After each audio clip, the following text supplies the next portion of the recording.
कहानी की शुरुआत में हम देखते हैं कि सभी जानवर सिम्बा के बुलाने पर यहाँ इकट्ठा हुए होते हैं। उसी दौरान सिम्बा एक घोषणा करता है और सभी जानवरों से कहता है कि बहुत जल्द हमारे बीच एक नया सदस्य आने वाला है। यह सुनते ही सभी जानवरों में खुशी की लहर दौड़ पड़ती है, क्योंकि सिम्बा की पत्नी नाला एक बच्चे को जन्म देने वाली होती है। वहीं दूसरी तरफ हमें नाला दिखाई देती है, जो अपने बच्चे को जन्म देने के लिए किसी महफूज जगह की तलाश में मिलेले से बहुत दूर निकल आई होती है। अब नाला एक अच्छी और सुरक्षित जगह ढूंढ लेती है और सिम्बा के आने का इंतजार करने लगती है। वहीं हम देखते हैं कि सिम्बा किसी का इंतजार कर रहा होता है। तभी वहाँ टीमोन और पुम्बा आ जाते हैं। दरअसल सिम्बा अपने बचपन के दोस्तों का इंतजार कर रहा होता है, क्योंकि उसे अपनी बेटी कियारा की देखरेख के लिए किसी की जरूरत थी। इसलिए वह टीमोन और पुम्बा को कियारा का ध्यान रखने के लिए बुलाता है। फिर सिम्बा उनसे कहता है, तुम दोनों कियारा का अच्छे से ध्यान रखना, उसे डराना मत और अपनी फालतू की कहानियां भी मत सुनाना। इसके बाद सिम्बा कियारा से कहता है, बेटा मैं तुम्हारी माँ को ढूंढने जा रहा हूँ। मैं जल्द ही तुम्हारी माँ को लेकर वापस आ जाऊंगा। तब तक तुम टीमोन और पुम्बा के साथ रहना। ये कहकर सिम्बा नाला को ढूंढने निकल जाता है। अब बारिश के साथ साथ तेज तूफान भी आने लगता है, जिससे कियारा डर जाती है।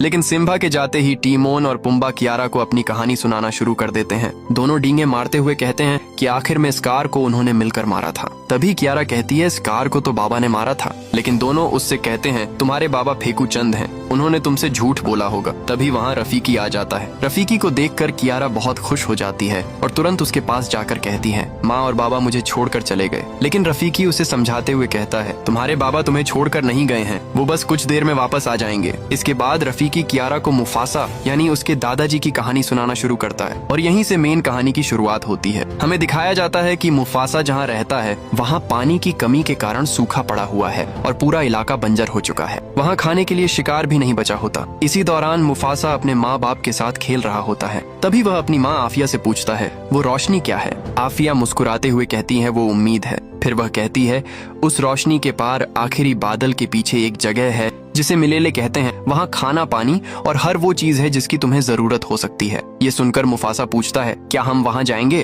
तब आफिया कहती है, हाँ एक दिन हम वहाँ जरूर जाएंगे। इसी दौरान आसमान में काले बादल छा जाते हैं और बारिश की पहली बूंद मुफासा पर गिरती है। फिर तेज बारिश शुरू हो जाती है। बारिश देखकर सभी जानवर खुशी से झूम उठते हैं और उसका आनंद लेने लगते हैं। मुफासा भी सबके साथ खेल रहा होता है। तभी अचानक नदी का पानी बढ़ने लगता है और वहाँ भयंकर बाढ़ आ जाती है। ये देखकर मुफासा के पिता उसे बचाने के लिए दौड़ पड़ते हैं, लेकिन पानी का तेज बहाव दोनों को बहाकर ले जाता है। जैसे तैसे मुफासा के पिता उसे पकड़कर किनारे की तरफ फेंक देते हैं। अब मुफासा अपनी माँ की तरफ भागने लगता है, लेकिन उसके सामने एक बड़ी खाई आ जाती है जिसे वह पार नहीं कर पाता। उसकी माँ उसे बार बार छलांग लगाने के लिए कहती है, लेकिन डर के कारण मुफासा हिम्मत नहीं जुटा पाता। तभी एक हाथी उससे टकरा जाता है, जिससे मुफासा उछलकर नदी में गिर जाता है और पानी के साथ बहता चला जाता है। अब अगले दिन का सीन दिखाया जाता है, जहाँ मुफासा अपने घर से कई मील दूर एक अनजान इलाके में पहुंच चुका होता है। तभी वहाँ एक दूसरा शेर का बच्चा उसे देखता है, जिसका नाम टाका होता है। टाका मुफासा से कहता है,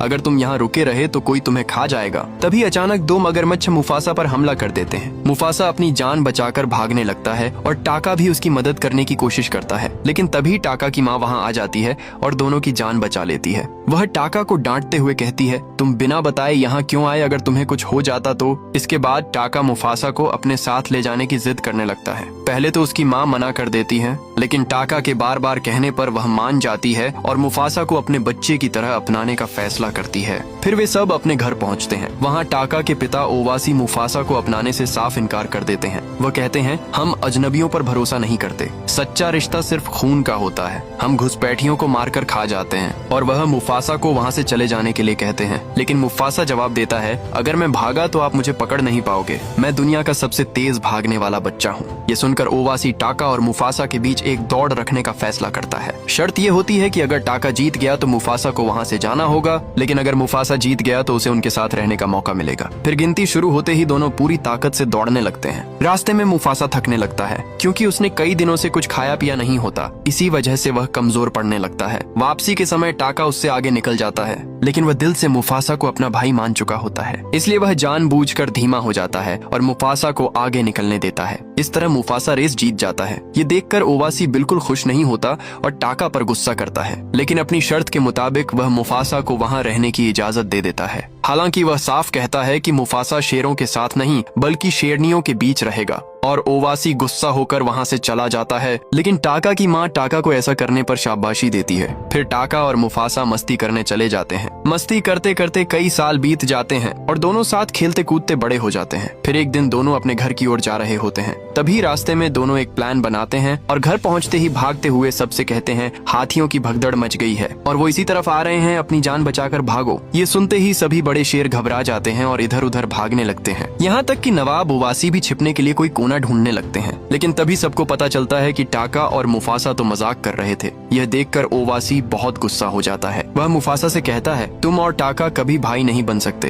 तुम्हारी जगह यहाँ नहीं है, तुम्हारी जगह सिर्फ जनाने में है। ये कहकर ओवासी मुफासा को वहाँ से भगा देता है। फिर ओवासी टाका से कहता है, बेटा तुम मर्द हो, तुम्हारी जगह हम मर्दों के बीच है, तुम आने वाले कल का भविष्य हो, एक दिन तुम यहाँ के राजा बनोगे, तुम्हारे पास सब कुछ होगा। लेकिन टाका ओवासी से कहता है, मुफासा माँ के साथ शिकार पर जाता है, मुझे भी शिकार करना सीखना है। लेकिन ओवासी उसे ऐसा करने से मना कर देता है और सो जाता है। दूसरी ओर ईशा माँ मुफासा को शिकार करना और हवा के झोंकों से शिकार का पता लगाना सिखा रही होती है। फिर ईशा माँ और मुफासा दोनों छुपकर शिकार की ओर बढ़ने लगते हैं और टाका भी उन्हें छुपकर देख रहा होता है, क्योंकि उसे भी शिकार करना सीखना था। लेकिन अब इन लोगों पर एक बहुत बड़ी मुसीबत आने वाली होती है, क्योंकि दूसरी तरफ से दो सफेद और बेहद खतरनाक शेर भी वहीं शिकार करने आए होते हैं और वो भी इन्हीं की तरफ बढ़ रहे होते हैं। तभी ईशा माँ को एहसास हो जाता है कि यहाँ इनके अलावा कोई और भी मौजूद है। वहीं मुफासा भी ईशा माँ की तरफ आ रहा होता है। तभी ईशा माँ उसे चौकन्ना करती है और मुफासा भी उन शेरों को देख लेता है। उधर टाका भी उन शेरों को देखकर डर जाता है। तभी सफेद शेर शिकार को छोड़कर ईशा माँ पर हमला कर देते हैं। ये देखकर मुफासा तुरंत ईशा माँ की मदद के लिए दौड़ पड़ता है। वहीं ईशा माँ देखती है कि टाका भी वहीं मौजूद है, लेकिन मदद करने की बजाय वह डरकर वहाँ से भाग रहा होता है। इधर मुफासा अकेला ही दोनों शेरों से भिड़ जाता है।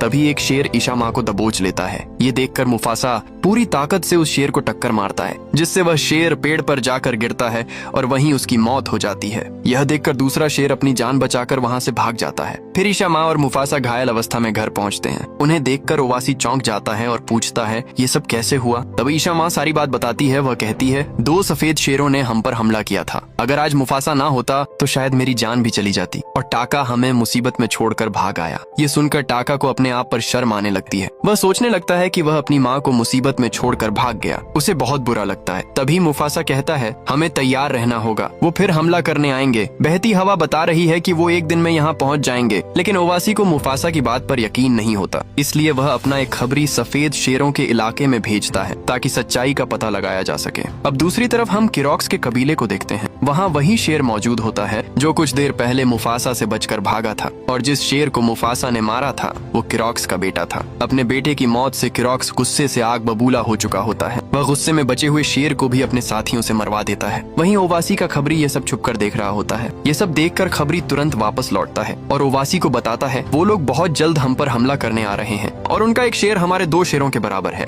यह सुनते ही ओवासी तुरंत एक फैसला लेता है। अपने खून और वंश को बचाने के लिए वह टाका को वहाँ से भागने के लिए कहता है। वह कहता है, टाका तुम किसी नई जगह जाकर जिंदगी की नई शुरुआत करना। फिर ओवासी मुफासा को भी टाका के साथ जाने के लिए कहता है, लेकिन मुफासा जाने से मना कर देता है क्योंकि वह अपनी ईशा माँ को छोड़ना नहीं चाहता था। तभी ईशा माँ उससे कहती है, उस रोशनी की तरफ देखो, उस रोशनी के आगे काली घाटियों के उस पार तुम्हारी आंखों से भी दूर वहाँ एक गौरव भूमि है जो बिल्कुल स्वर्ग जैसी है। उसे मिलेले कहते हैं। तुम्हें वहीं जाना है क्योंकि तुम्हारा असली परिवार आज भी तुम्हारा इंतजार कर रहा है। फिर ईशा माँ मुफासा को जाने के लिए कहती है। टाका अभी भी अपने डर और शर्म के कारण उदास था, लेकिन ईशा माँ उसे समझाती है और कहती है, तुम्हें भी बहादुरी दिखाने का मौका मिलेगा, लेकिन अभी तुम दोनों यहाँ से चले जाओ। फिर टाका और मुफासा जीने की उम्मीद में आगे बढ़ जाते हैं और कुछ ही देर बाद किरोक्स अपनी पूरी फौज के साथ ओवासी के वास पर हमला कर देता है। किरोक्स और उसकी फौज मिलकर ओवासी और उसके साथियों को मार डालते हैं। इसके बाद किरोक्स मुफासा और टाका के पीछे पड़ जाता है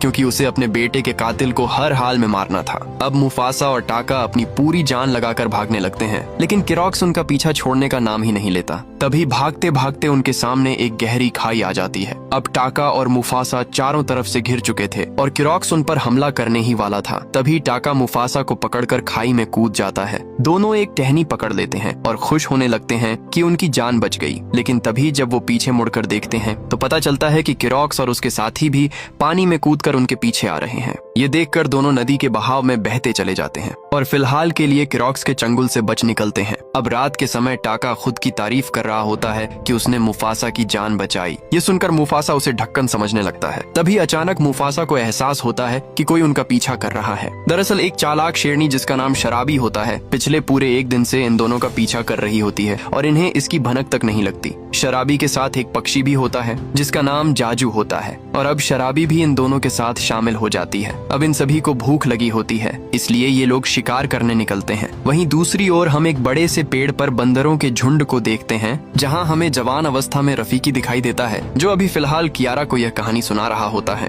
अब यहीं से इस कहानी में रफीकी की एंट्री होती है। उस समय रफीकी को उसके ही झुंड के लोग झुंड से बाहर निकाल देते हैं, क्योंकि रफीकी आने वाले खतरे को अपने सपनों में पहले ही देख सकता था। उसने सभी को पहले ही चेतावनी दी थी कि कोई बड़ा खतरा आने वाला है, लेकिन सभी उसे पागल समझकर उसकी बातों पर ध्यान नहीं देते और फिर अगली ही रात एक चीता बंदरों पर हमला कर देता है। इस बात से गुस्से में आकर झुंड के सभी बंदर रफीकी को ही मनहूस और खतरे की वजह मान लेते हैं और उसे झुंड से निकाल देते हैं। अब रफीकी अकेला ही आगे बढ़ने लगता है। वहीं दूसरी तरफ मुफासा और उसके साथी शिकार करने के लिए घात लगाकर बैठे होते हैं। तभी मुफासा हमला करने के लिए आगे बढ़ता है, लेकिन रफीकी उससे बिल्कुल भी नहीं डरता। यह देखकर मुफासा चौंक जाता है। फिर वह दोबारा रफीकी को डराने की कोशिश करता है, लेकिन रफीकी पर उसका कोई असर ही नहीं होता। फिर मुफासा उससे कहता है, हम शेर हैं, हम तुम्हें खा जाएंगे, क्या तुम्हें हमसे डर नहीं लगता? इस पर रफीकी मुस्कुराते हुए कहता है, मुझे किसी से डर नहीं लगता और अगर तुम मुझे खा जाओगे तो तुम कभी भी मिलेले नहीं पहुंच पाओगे। अब मिलेले का नाम सुनते ही मुफासा हैरान हो जाता है। वह तुरंत रफीकी से पूछता है,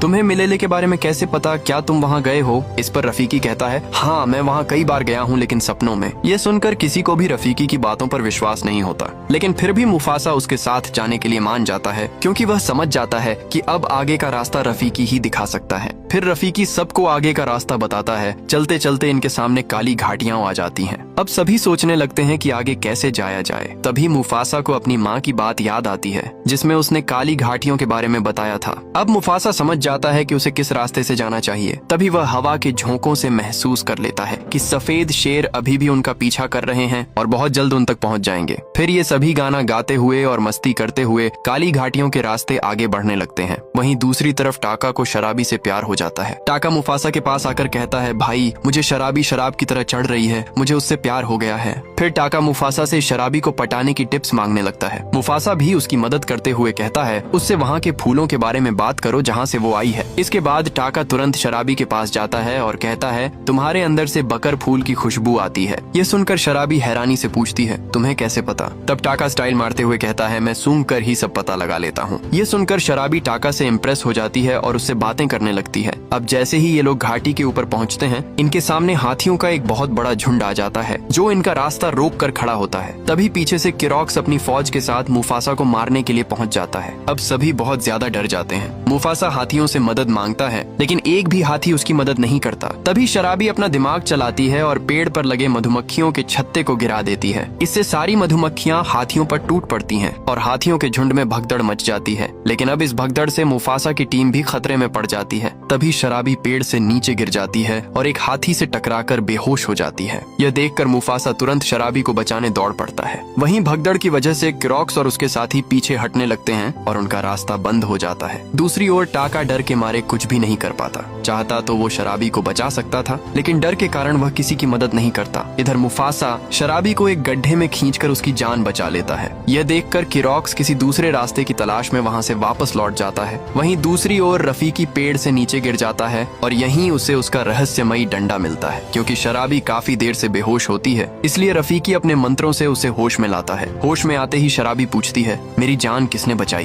तभी मुफासा कहता है, टाका ने तुम्हारी जान बचाई है। ये सुनकर टाका खुद भी चौंक जाता है और शराबी टाका को पसंद करने लगती है। फिर सभी लोग अपना सफर दोबारा शुरू करते हैं। अब मिलेले बहुत करीब रह गया होता है। ये सभी आगे बढ़ते हैं और पीछे से जाजू बर्फ गिराकर इनके पैरों के निशान मिटा देता है, जिससे किरॉक्स और उसके साथी रास्ता भटक जाते हैं। यह देखकर शराबी खुशी से मुफासा को गले लगा लेती है, लेकिन ये चीज टाका को बिल्कुल अच्छी नहीं लगती। उसी दौरान रफीकी गिर जाता है। तब मुफासा कहता है मैं हूँ ना, और उसे अपनी पीठ पर बैठा लेता है। तभी शराबी समझ जाती है कि उसकी जान बचाने वाला टाका नहीं बल्कि मुफासा था। अब यहाँ मुफासा शिकार करने आया होता है। तभी शराबी उसके पास आकर कहती है मुझे पता चल गया है, मुझे टाका ने नहीं तुमने बचाया था। ये सुनकर मुफासा उसकी बात को टालने की कोशिश करता है, लेकिन शराबी कहती है तुम हवा के झोंकों से सब पता लगा लेते हो। मतलब तुमने ही मेरी खुशबू सूंघकर टाका को उन फूलों के बारे में बताया था और तुमने ही मुझे भगदड़ से बचाया था। और यह सब टाका दूर से देख रहा होता है। मुफासा धीरे से कहता है टाका मेरा भाई है, उसने मेरी जान बचाई थी, मैं उसे धोखा नहीं दे सकता। लेकिन शराबी उसकी बात मानने को तैयार नहीं होती। आखिरकार मुफासा मजबूर होकर सच बता देता है, हाँ मैंने ही तुम्हें बचाया था। और फिर यहाँ एक रोमांटिक गाना शुरू हो जाता है। इसी बीच टाका दूर से मुफासा और शराबी को एक दूसरे के करीब देख लेता है। ये देखकर टाका अंदर से टूट जाता है। उसके मन में वही बातें घूमने लगती हैं जो उसके बाबा ने कही थी, आवारा लोग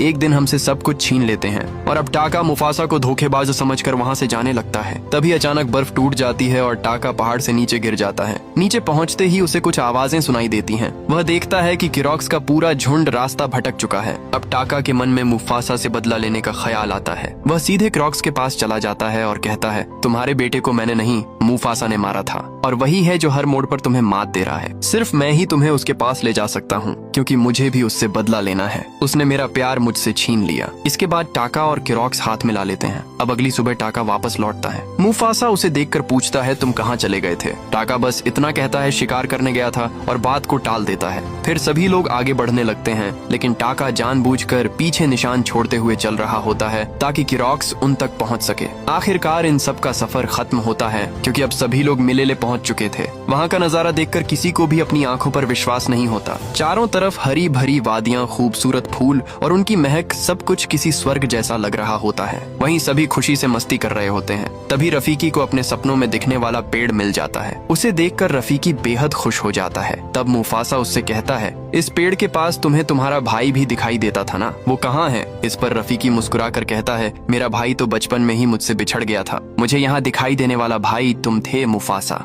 मैं तुम्हें ही सपनों में देखा करता था, इसी जगह पर खड़े हुए, और आज मेरा सपना पूरा हो गया। तभी वहाँ बहुत सारे जानवर इकट्ठा होने लगते हैं। सभी जानवर मुफासा को पहचान जाते हैं, क्योंकि बचपन में मुफासा इन्हीं के बीच से नदी में बह गया था। लेकिन तभी अचानक किरॉक्स अपनी फौज के साथ वहाँ पहुँच जाता है और मुफासा को चारों तरफ से घेर लेता है। किरॉक्स हंसते हुए कहता है तुम्हारे अपने भाई की वजह से ही हम यहाँ तक पहुँच पाए हैं। अब मुफासा को अपने भाई की असलियत का पता चलता है। टाका गुस्से में कहता है राजा का बेटा मैं और शराबी का प्यार तू, माँ बाबा का भरोसा भी तूने मेरी पूरी जिंदगी बर्बाद कर दी। इतना कहते ही किरॉक्स मुफासा पर हमला कर देता है। ये देखकर मुफासा भागने लगता है, लेकिन उसके सामने एक गहरी खाई आ जाती है। तभी पीछे से किरॉक्स उस पर हमला करता है, लेकिन मुफासा चालाकी से किरॉक्स को ही खाई में गिरा देता है। अब मुफासा को थोड़ा समय मिल जाता है। वह पहाड़ के ऊपर चढ़कर जोरदार दहाड़ मारता है। उसकी दहाड़ सुनकर सारे जानवर उसके सामने इकट्ठा हो जाते हैं। तभी मुफासा सबसे कहता है मैं हूँ मुफासा बेघर आवारा, फिर भी आज तुम सबके सामने सीना तान कर खड़ा हूँ। मुझे पता है तुम सब डरे हुए हो,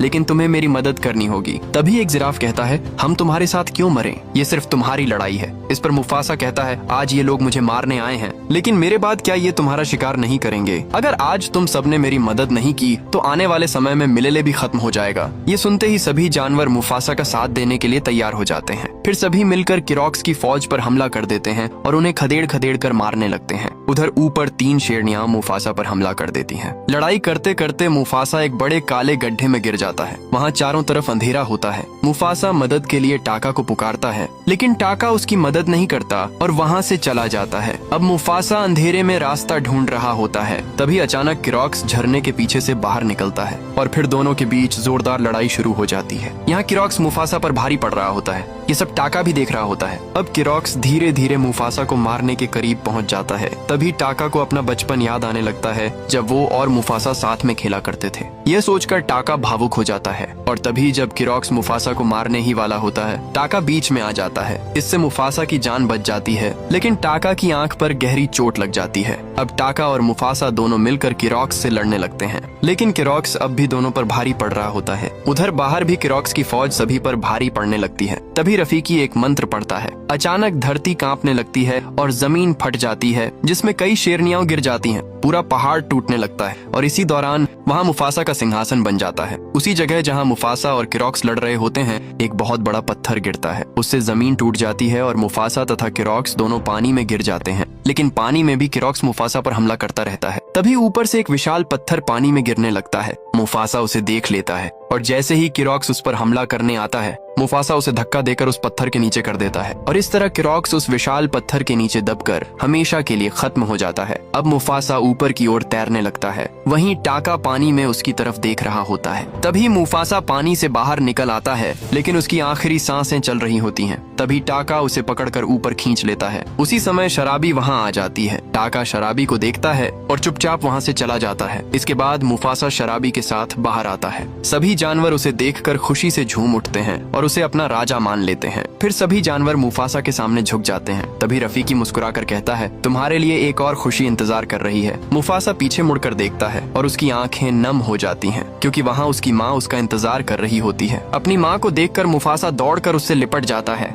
इतने सालों बाद अपनी माँ से मिलकर वह बेहद खुश हो जाता है और आखिरकार उसका सपना पूरा हो जाता है। तभी वहाँ टाका भी आ जाता है। सभी जानवर टाका को राज्य से निकाल देने की बात करते हैं, लेकिन मुफासा उसे वहाँ से भगाता नहीं है। वह बस इतना कहता है, आज के बाद कोई टाका का नाम नहीं लेगा। और फिर टाका अपना नाम बदलकर स्कार रख लेता है, यानी टाका ही आगे चलकर स्कार बना था। उसके बाद मुफासा अपने सिंहासन पर बैठता है और एक राजा की तरह जोरदार दहाड़ मारता है। उसकी दहाड़ पूरे मिलेले में गूंज उठती है। अब हम वापस फ्लैशबैक से बाहर आते हैं, जहाँ रफीकी की कहानी खत्म हो जाती है। उधर कियारा के बाबा यानी सिम्बा नाला को लेकर वापस घर आ जाते हैं और उनके साथ कियारा का छोटा भाई भी होता है। अपने छोटे भाई को देखकर कियारा खुशी से झूम उठती है। वहीं रफीकी मुस्कुराते हुए आसमान की तरफ देखता है, मानो मुफासा आज भी उन सब पर नजर रखे हुए हों। बस इसी खूबसूरत सीन के साथ ये कहानी यहीं खत्म हो जाती है। अगर आपको ये स्टोरी अच्छी लगी हो तो वीडियो को एक लाइक जरूर करें और चैनल को सब्सक्राइब करना मत भूलना।